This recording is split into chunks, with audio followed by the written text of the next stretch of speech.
উফ, রাত 11টা বাজে। সারাদিন অনেক খেটেছি, এবার একটু শান্তিতে ঘুমানো দরকার। উফ, রাত 11টার এই মচমচে চিকেন ফ্রাই জাস্ট জমে যাবে। এক কামড় না দিলে আজ আর ভালো ঘুমিয়ে আসবে না। কি আবার খাবার?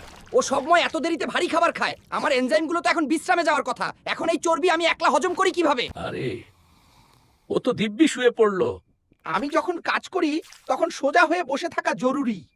এখন তো সব অ্যাসিড ওর গলার দিকে চলে যাচ্ছে। থাক, একা আমি কতটুকু যুদ্ধ করব। উফ, প্রতিদিন সকালে পেটটা পাথরের মতো ভারী হয়ে থাকে কেন? বুকটা ফেটে যাচ্ছে আর মুখে কেমন টক স্বাদ। উফ, আর সহ্য হচ্ছে না।